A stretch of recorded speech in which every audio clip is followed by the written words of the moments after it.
नमस्कार दर्शक बंधु शुभ सकाळ आपण मानकु ओडिया न्यूज चैनल को स्वागत। आज मु आपण मानन पई ओडिसार बहुत गुडिये बछा बछा गुरुत्वपूर्ण खबर नै कर आसीछि, सेथि पई भिडियोटी को शेष पर्यंत देखंतु एवं आपण आम भिडियोटी को केउ जिल्ला देखुचंती आपनकर जिल्लार नाम कमेंट माध्यम रे जणांतु। तेबे चलंतु डेरी न करी आजिर खबर ऊपर नजर पकाइबा। आजिर प्रथम खबर, नितिन गडकरी को बड़ घोषणा। सड़क दुर्घटना रे आहतंगु मिलिबो 1.5 लाख कैशलेस ट्रीटमेंट। सड़क दुर्घटना को गुरुत्व दैछंती केंद्र सरकार। आसिला कैशलेस ट्रीटमेंट योजना। सड़क दुर्घटना रे आहतंगु मिलिबो मागणा चिकित्सा। कैशलेस ट्रीटमेंट रे 1.5 लाख जाय सहायता राशि मिलिबो। एहा सहित हिट एंड रन मामला रे मृतक परिवार को 2 लाख टंकार सहायता मिलिबो। एनै केंद्र सड़क और परिवहन मंत्री नितिन गडकरी घोषणा करिसंती। एक बैठक रे जोग देई केंद्र सड़क मंत्री नितिन गडकरी कहिसंती आमर प्रथम प्राथमिकता सड़क सुरक्षा। तो दर्शक बंधु चलंतु नजर पकेइबा परवर्ती खबर उपरे। फेब्रुआरी रे लागू हेबो आयुष्मान भारत योजना। जनवरी नुहे फेब्रुआरी रे आयुष्मान भारत योजना लागू करा जिवो बोली स्वास्थ्य मंत्री मुकेश महालिंग सूचना दैछंती। स्वास्थ्य मंत्री मुकेश महालिंग कहिसंती जे आयुष्मान भारत लागू करा जिबा नै कैबिनेट रे पारित हेबो। कैबिनेट पारित ओ एमओयू स्वाक्षर परे एहा लागू करा जिवो। एहा परे हिताधिकारी को आयुष्मान भारत कार्ड बंटन करा जिवो। योजना अनुसार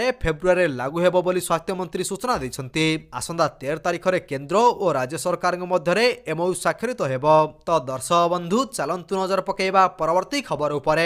+2 परीक्षा रे कॉपी रोकिबा को गठन हेबे स्क्वाड। युक्त 2 परीक्षा रे कॉपी को रोका जिबा लागि नुवा पदक्षेप निया जायछि। कॉपी रोकिबा नै गठन हेबो जिला स्तरीय स्क्वाड। बड़ जिल्ला रे 2टी और छोट जिल्ला रे गोटिए रहिबे स्क्वाड। गत वर्ष परीक्षामूलक भावे मालकानगिरी, कोरापुट, नवरंगपुर रे जिला स्तरीय स्क्वाड करी सफलता मिलिथिला। ताकू दृष्टि रखी एथर सब जिल्ला रे स्क्वाड मुतयन हेबे बोली कहिसंती सीएचसी अध्यक्ष डॉक्टर प्रशांत परिडा। युक्त 2 परीक्षा रे कॉपी रोकिबा को समस्त परीक्षा केंद्र गुडी करे सीसीटीवी कैमेरा लगा जिबा को व्यवस्था होईछि। तो दर्शक बंधु चलंतु नजर पकेइबा परवर्ती खबर उपरे। ई केवाईसी न कले मिलिबनी राशन। समय सीमा घोषणा कले मंत्री। राशन कार्ड हिताधिकारी पई बड़ खबर। ई केवाईसी को नै साधारण थिबा द्वंद्व दूर करिसंती राज्य खाद्य जोगाण और खाउटी कल्याण मंत्री कृष्णचंद्र पात्र। मंत्री कहिसंती ई केवाईसी अंतिम पर्याय रे पहुंचिछि। ए जाय 85% लोक ई केवाईसी करि सारिलेनी। ई केवाईसी न कले कटि जिवो राशन कार्ड। मंत्री कहिसंती 31 जनवरी सुधा राशन कार्ड रे ई केवाईसी न कले राशन कार्ड कटि जिवो। तेबे राशन कार्ड ई केवाईसी सरिले नुआ राशन कार्ड बंटन करा जिवो बोली मंत्री कहिसंती। तेबे दर्शक बंधु कोन आपण माने राशन कार्ड रे ई केवाईसी को अपडेट कराई सारलेनी कि? जदि करि सारलेनी तेबे हमकु कमेंट माध्यम रे यस लेखिकि निश्चित भाव रे जणातु। तो दर्शक बंधु चलंतु नजर पकेइबा परवर्ती खबर उपरे। एणिकी एयरलाइंस देबो पाणीपाग तथ्य। एयरलाइंस आईएमडी को पाणीपाग तथ्य देबा बाध्यतामूलक करिबा जाउछंती केंद्र सरकार। विमान उड़ान एवं अवतरण बेले गुरुत्वपूर्ण पाणीपाग तथ्य संग्रह करा जायथाय। आ सेही तथ्य को सेमाने खूब शीघ्र भारतीय पाणीपाग केंद्र बा आईएमडी को देबे। एयरलाइंस गुडी को पाणीपाग संपर्कित तथ्य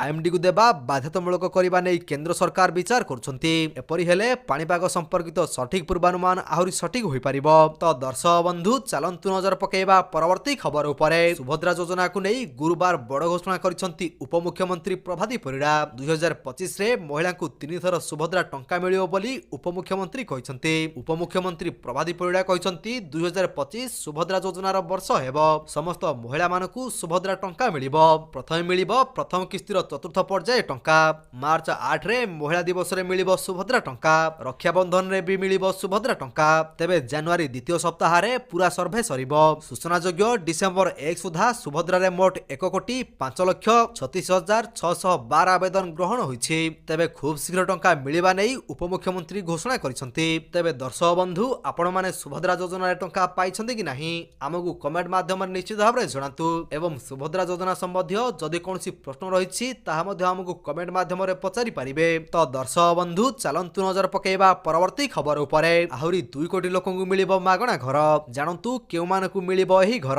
वित्त मंत्री निर्मला सीतारमण संसद रे थर अंतरीण बजेट उपस्थापन बेले एथिरे अनेक गुरुत्वपूर्ण घोषणा करिसंती। एही क्रम रे 5 वर्ष मध्ये रे 2 कोटी गरीबंकु मागणा घर जोगाई देबाकू से घोषणा करथिले। ग्रामीण इलाका रे घर तयारी करिबाकू एही योजनार मूल लक्ष्य रहिछि। तेबे एथि पई हिताधिकारी को नुआ लिस्ट जारी करिवे केंद्र सरकार। तो दर्शक बंधु चलंतु नजर पकेइबा परवर्ती खबर उपरे। पठाणी सामंत गणित मेधावृत्ति परीक्षा पई फॉर्म पूरण आरंभ होईछि। जानतु डिटेल्स। पठाणी सामंत गणित मेधावृत्ति परीक्षार्थींग पई बड़ खबर। प्राथमिक और हाई स्कूल स्तर रे पठाणी सामंत गणित मेधावृत्ति परीक्षा 2024 पई माध्यमिक शिक्षा परिषद पक्षरु आज ठारु आरंभ होईछि आवेदन प्रक्रिया। एही परीक्षा रे षष्ठ और नवम श्रेणी रे अध्ययन करुथिबा ଛାତ୍ରଛାତ୍ରୀ ହିଁ କେବଳ ଭାଗ ନେଇ ପାରିବେ ବୋଲି ବୋର୍ଡ ପକ୍ଷରୁ ସୂଚନା ଦିଆଯାଇଛି। ଫର୍ମ ପୂରଣ କରିବା ପାଇଁ ପରୀକ୍ଷାର୍ଥୀ ବୋର୍ଡ ୱେବସାଇଟ୍ www.bscodia.ac.in ରେ ସବିଶେଷ ତଥ୍ୟ ପାଇପାରିବେ। ତ ଦର୍ଶକ ବନ୍ଧୁ ଚାଲନ୍ତୁ ନଜର ପକେଇବା ପରବର୍ତ୍ତୀ ଖବର ଉପରେ। ଆଉ ହେବନି ଗହଳି, 20ରୁ ଶ୍ରୀମନ୍ଦିରରେ ଧାଡ଼ି ଦର୍ଶନ। ଚଳିତ ମାସ 20 ତାରିଖରୁ ଶ୍ରୀମନ୍ଦିରରେ ଆରମ୍ଭ ହେବ ଧାଡ଼ି ଦର୍ଶନ ବ୍ୟବସ୍ଥା। ଏନେଇ ସମସ୍ତ ପ୍ରସ୍ତୁତି ଶେଷ ହୋଇଛି। ବୁଧବାର ବେଳାଭୂମି ମହୋତ୍ସବରେ ଆଇନ ମନ୍ତ୍ରୀ ପୃଥ୍ୱୀରାଜ ହରିଚନ୍ଦନ ମୁଖ୍ୟ ଅତିଥି ଭାବେ ଏହା ପ୍ରକାଶ କରିଛନ୍ତି। ଖୁବ୍ ଶୀଘ୍ର ରତ୍ନଭଣ୍ଡାର ମରାମତି କାର୍ଯ୍ୟ ଶେଷ ହେବ। ଏହାପରେ ଅଳଙ୍କାର ଗଣତି ମଣତି ହେବ ବୋଲି ସେ କହିଛନ୍ତି। ନାଟମଣ୍ଡପ ଭିତରେ ଶ୍ରଦ୍ଧାଳୁ ଶୃଙ୍ଖଳିତ ଭାବେ ପ୍ରବେଶ କରି ଶ୍ରୀଜୀଉଙ୍କୁ ସୁବିଧାରେ ଦର୍ଶନ ପାଇଁ 6 ଥାକିଆ ବ୍ୟାରିକେଡ୍ କରାଯାଇଛି ବୋଲି ସେ କହିଛନ୍ତି। ତ ଦର୍ଶକ ବନ୍ଧୁ ଚାଲନ୍ତୁ ନଜର ପକେଇବା ପରବର୍ତ୍ତୀ ଖବର ଉପରେ। ରାଜ୍ୟରେ ବାର୍ଡ ଫ୍ଲୁ ଭୟ, ଜନସ୍ୱାସ୍ଥ୍ୟ ବିଭାଗର ସ୍ଥିତି ସମୀକ୍ଷା। ରାଜ୍ୟରେ ପୁଣି ଥରେ ଘାରିଛି ବାର୍ଡ ଫ୍ଲୁ ଭୟ।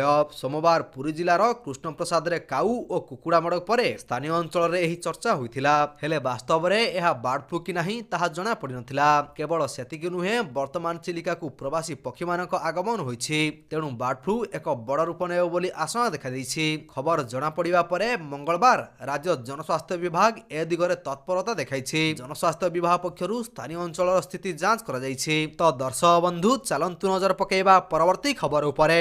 ତ ଦର୍ଶକ ବନ୍ଧୁ ପ୍ରତ୍ୟେକ ଦିନ ଏହିପରି ସକାଳ ଏବଂ ସନ୍ଧ୍ୟାର ସମସ୍ତ ଗୁରୁତ୍ୱପୂର୍ଣ୍ଣ ଖବର ଗୁଡ଼ିକ ଦେଖିବା ପାଇଁ ଆମ ଚ୍ୟାନେଲକୁ ସବସ୍କ୍ରାଇବ କରିଦିଅନ୍ତୁ। କାହିଁକି ନା ପ୍ରତ୍ୟେକ ଦିନର ଏହିପରି ବଛା ବଛା ଖବର ଗୁଡ଼ିଏ ଆମେ ଆପଣମାନଙ୍କ ପାଇଁ ନେଇକରି ଆସୁଛୁ, ଯାହାର ଅପଡେଟ୍ ଆପଣମାନେ ଆମ ଚ୍ୟାନେଲ ମାଧ୍ୟମରେ ପାଇପାରିବେ। ତେଣୁ ଚ୍ୟାନେଲକୁ ସବସ୍କ୍ରାଇବ କରି ବେଲ୍ ଆଇକନକୁ ଅଲ୍ ପ୍ରେସ୍ କରିବା ପାଇଁ ଜମାରୁ ଭୁଲନ୍ତୁ ନାହିଁ। ଭିଡ଼ିଓଟିକୁ ଶେଷ ପର୍ଯ୍ୟନ୍ତ ଦେଖିଥିବାରୁ ଆପଣଙ୍କୁ ବହୁତ ବହୁତ ଧନ୍ୟବାଦ। ଜୟ ଜଗନ୍ନାଥ।